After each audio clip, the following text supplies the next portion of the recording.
Sarah, a brilliant neuroscientist with groundbreaking research, often felt like an amateur despite international recognition and awards. She constantly worried she'd be found out for not being as smart as everyone believed. This isn't a unique story, it's the quiet torment of imposter syndrome, a pervasive psychological phenomenon where high-achieving individuals doubt their accomplishments and fear being exposed as a fraud. You too might carry this silent burden, convinced your success is merely luck, not merit. It's time to confront this deceptive internal narrative and reclaim your deserved confidence. The paradox is striking. The more capable you become, the more aware you are of the vast ocean of what you don't know. This isn't a flaw, it's a mark of true intelligence. As cognitive psychologist David Dunning famously articulated, people with limited knowledge often overestimate their competence, while genuine experts tend to underestimate theirs. This Dunning-Kruger effect manifests as imposter syndrome in the brightest minds.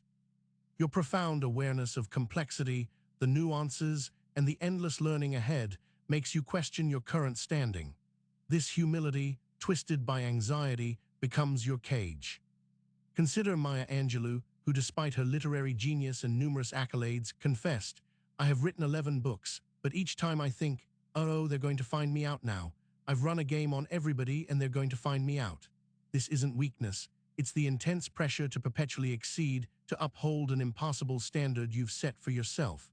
When every achievement feels like a fluke, you're trapped in a cycle of self-doubt. You relentlessly push yourself, yet deny yourself the satisfaction of your own accomplishments. Stoicism teaches us to distinguish between what is within our control and what is not. Your internal judgment, your perception, your effort, these are yours. The praise or criticism of others, their perception of your intelligence, these are external. When your self-worth becomes tied to external validation, you hand over control of your peace. The fear of being found out stems from this fragile reliance on others' opinions, rather than an unshakable inner conviction in your own capabilities. Release this external tether. Seneca wisely observed, "We suffer more often in imagination than in reality." The fraud you fear being exposed is often a phantom, a construct of your own overactive, self-critical mind. You meticulously scrutinize your every action, magnifying imperfections, while others see competence and brilliance. This constant internal battle depletes your energy and stifles your true potential. The imagined judgment is far harsher than any external assessment, keeping you from fully embracing your gifts. It's time to recognize this internal tyranny. The relentless comparison trap fuels this imposter phenomenon. In an age of curated online personas, you are constantly bombarded with highlight reels of others' achievements. You see their finished product and compare it to your own work in progress, a deeply unfair and destructive habit. This skewed perception fosters a belief that everyone else effortlessly navigates their field while you are merely pretending. But remember, the Stoics preached focusing solely on your own path, your own virtue, your own effort. Your journey is unique. This self-sabotage often begins early. Research shows that girls and women are disproportionately affected, often praised for being smart, rather than working hard in childhood. This conditional praise creates a fragile identity where performance becomes paramount. When smartness is an inherent, unchangeable trait, any struggle feels like proof of fraudulence. If you are taught that intelligence is a fixed state, rather than a muscle to be exercised, you're more susceptible to this belief. It's a fundamental misunderstanding of growth. The academic world offers fertile ground for imposter syndrome. A 2019 study published in the Journal of Clinical Psychology found that nearly 60% of university faculty members reported experiencing symptoms. These are individuals who have ascended to the pinnacle of their intellectual fields, yet still question their belonging. This data highlights that it's not a lack of external validation, but an internal disconnect that fuels this feeling. The more you achieve, the higher the perceived stakes, amplifying the fear of failure. Your mind, a powerful tool, can also be your harshest critic. It meticulously compiles evidence of your perceived shortcomings, dismissing achievements as luck or timing, while magnifying errors as proof of your intrinsic inadequacy. This cognitive distortion creates a biased self-assessment, preventing you from seeing your true strengths. It's like having a relentless internal prosecutor, always building a case against your competence, while your inner advocate remains silent. Recognize this insidious pattern and begin to challenge its narrative. Epictetus reminds us, it is not what happens to you, but how you react to it that matters. The feeling of imposter syndrome is a thing that happens. Your reaction, whether you succumb to it or confront it, determines your trajectory.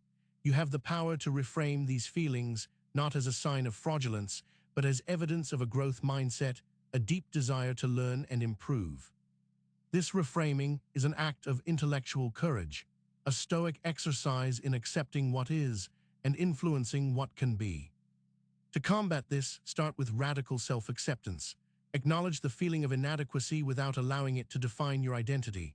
It's a sensation, not a fact. Marcus Aurelius taught, the universe is change, life is opinion. Your life is shaped by your opinion of it. If you continually hold the opinion that you are a fraud, that becomes your reality. Instead, hold the opinion of an earnest learner, a diligent worker, a person of integrity. This shift in internal dialogue is foundational to overcoming the fraud paradox. Focus on the process, not solely on outcomes.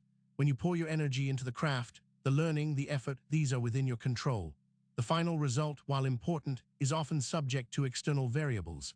By anchoring your self-worth in diligent effort and continuous improvement, you build resilience against the fickle nature of external validation. The joy is in the striving, the growth, the becoming.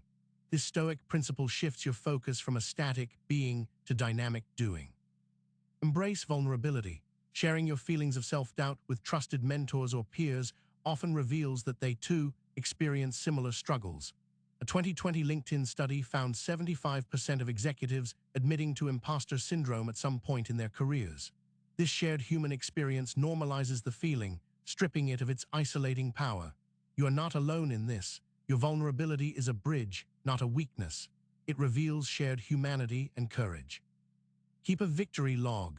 Regularly document your achievements, no matter how small, and the skills or efforts that contributed to them. This provides tangible evidence against your internal critics' accusations of luck or inadequacy. Over time, this cumulative record builds an undeniable case for your competence. It reinforces a truthful narrative of your capabilities, forcing your mind to confront hard data. This practice serves as a powerful antidote to cognitive distortion, reprogramming your self-perception. Reframe mistakes as learning opportunities. Every misstep is data, not a judgment on your inherent worth. The Stoics understood that adversity is a teacher. When you view errors through this lens, the fear of being found out diminishes because failure becomes a part of the growth process, a necessary component for improvement. It's not about being perfect. It's about persistent effort and continuous refinement. Your true competence lies in your ability to adapt and learn. Practice self-compassion. Speak to yourself with the same kindness and understanding you would offer a trusted friend struggling with similar doubts. You wouldn't call a friend a fraud. Don't subject yourself to that brutal self-talk. This doesn't mean excusing mediocrity, but rather acknowledging your humanity and the inherent challenges of striving for excellence. Self-compassion is a powerful Stoic tool for building inner strength and resilience, allowing you to endure hardship without unnecessary self-flagellation. Seek out constructive feedback. Instead of fearing evaluation, actively solicit it. Frame it as an opportunity for growth, not a threat. When you seek feedback, you control the narrative. You demonstrate a commitment to improvement rather than a fear of exposure.